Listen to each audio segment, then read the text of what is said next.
আসসালামু আলাইকুম। কেমন আছেন সবাই? আশা করি সবাই অনেক ভালো আছেন। আমরাও আলহামদুলিল্লাহ অনেক ভালো আছি। এই তো আমার নতুন একটি ব্লগে আপনাদের সবাইকে স্বাগত জানাচ্ছি। না টেনে সম্পূর্ণ ভিডিওটি দেখার অনুরোধ রইল। সকাল সকাল বৃষ্টি শুরু হয়ে গেল। ব্যালকনিতে আসলাম দেখার জন্য জামা কাপড় ভিজে যাচ্ছে কিনা। এরপরে সব জামা কাপড়গুলো নিয়ে গেলাম। এরপরে এই তো দেখতে পাচ্ছি আমার যে বৃষ্টি হলেই সব আমার গাছের উপরে পড়ে, বৃষ্টি অন্যদিকে হয় না, সব গাছের দিকেই হয়। এই জন্য আমার খুব ভালো লাগে, গাছগুলো একদম ভিজে যায়। এতে করে আমার আর এক্সট্রা করে গাছগুলো পরিষ্কার করতে হয় না, একদম বৃষ্টির পানিতেই গাছগুলো একদম ভালো করে পরিষ্কার হয়ে যায়, দেখতেও খুব ভালো লাগে। আর আমার ভিজা গাছ দেখতে বেশি ভালো লাগে, এই জন্য আমি দাঁড়িয়ে দাঁড়িয়ে দেখতেছিলাম বৃষ্টিতে আমার গাছের উপরে পানি পড়তেছিল। এরপরে এই তো রান্নাবান্না শুরু করে দিলাম। প্রথমে হচ্ছে রুই মাছ রান্না করতেছি। আমি আর পুরো রেসিপি শেয়ার করিনি, অল্প করে সব কিছু ভিডিও করে নিলাম। মাছটা রান্না শেষে এরপরে আবার মাংস বসিয়ে দিয়েছি। এটা হচ্ছে মুরগির মাংস। তো এটাকেও ভালো করে কষিয়ে নিতেছি রান্না করার জন্য।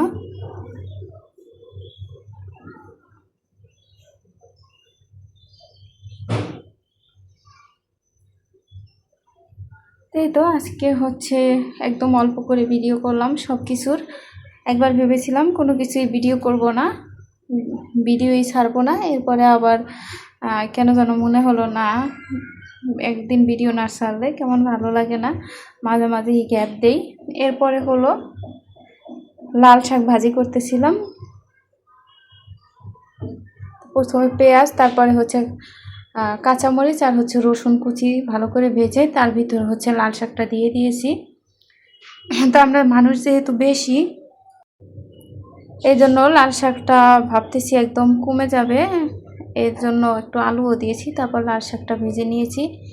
এরপরে আমরা দুপুরে খাওয়া দাওয়া করেছি। খাওয়া দাওয়া শেষে আমার মেয়েকে হলো শাড়ি পরাতে চেয়েছিলাম, ও পরেনি। তো তারপরে আমার বোন পরেছে। আমার বোন হচ্ছে আমার এই একটা শাড়ি পরেছে। এই শাড়িটা আমি অনলাইন থেকে নিয়েছিলাম, সাথে আমার হাজব্যান্ডের পাঞ্জাবিও আছে ম্যাচিং করা।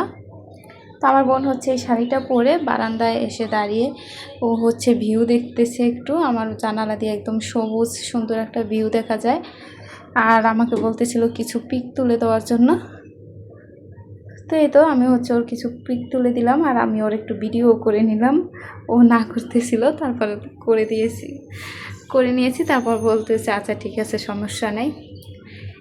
এরপরে তো সন্ধ্যার সময় আমার প্রচুর মাথা ব্যথা করতেছিল, যেহেতু ঘুমাতে পারি না ঠিক মতো, কেন জানো ইদানিং আমার ঘুম হয় না। তো এই জন্য একটু মশলা চা করতেছি, একদম সব কিছু এলাচ দারচিনি লবঙ্গ সব কিছু দিয়ে একদম দেখতে পাচ্ছেন একদম একটা মশলার কালার বের হয়ে গেছে অনেকক্ষণ জাল করার পরে। এরপর হচ্ছে অল্প একটু চা পাতা দিলাম, চা পাতা বেশি দিলে চাতে তো হয়ে যায়, ভালো লাগে না। তো চাটা করে নিয়ে তারপরে হচ্ছে চাটা ঢেকে রেখে দিয়েছি। এই ফাঁকে হচ্ছে একটু ড্রাগন কেটে নিতেছিলাম সন্ধ্যায় খাওয়ার জন্য। ড্রাগন কিন্তু আমার তেমন পছন্দ না, আমার মায়েরও পছন্দ না। আমার মা একটু খেয়ে রেখে দিয়েছে, তো পুরোটাই আমার মেয়ে খেয়ে ফেলেছে। তারপরে আমার মেয়েও তেমন খায় না, মানে একটাও কিন্তু অনেক সময় নিয়ে শেষ করেছে, সন্ধ্যা থেকে একদম রাত পর্যন্ত। আর আমার বোন 2-1 পিস খেয়েছিল। তো আমার মারও তেমন পছন্দ না, আমারও পছন্দ না। ড্রাগনটা কেমন যেন লাগে, আমাদের কারোই পছন্দ না। তা আমার মায়ের যেহেতু পছন্দ না, এটা কিন্তু আমরা জানতাম না, তাহলে কিনেও আনতাম না।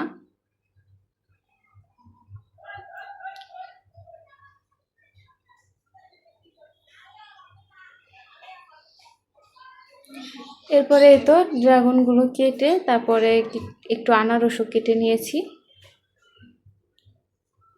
তারপরে এই তো চাটা কাপে ঢেলে নিতেছি, সবাই খাবো। আমার কিন্তু রং চাটা অনেক পছন্দ, যদি সেটা সব ধরনের মশলা থাকে, সাথে মশলার ঘ্রাণ পাওয়া যায়। তো এই তো আমি হচ্ছে চাটা ঢেলে নিয়েছি, চায়ের সাথে খাওয়ার জন্য কিছু বিস্কুট নিয়েছি। তো বিস্কুট হচ্ছে আমরা খাবো, কিন্তু আমার মেয়ে হচ্ছে বলতেছিল টোস্ট খাবে। টোস্ট যেহেতু মিষ্টি, ওর জন্য আবার কিছু টোস্ট নিয়েছি। তো আজকের ভিডিওটা এই পর্যন্তই। আল্লাহ হাফেজ।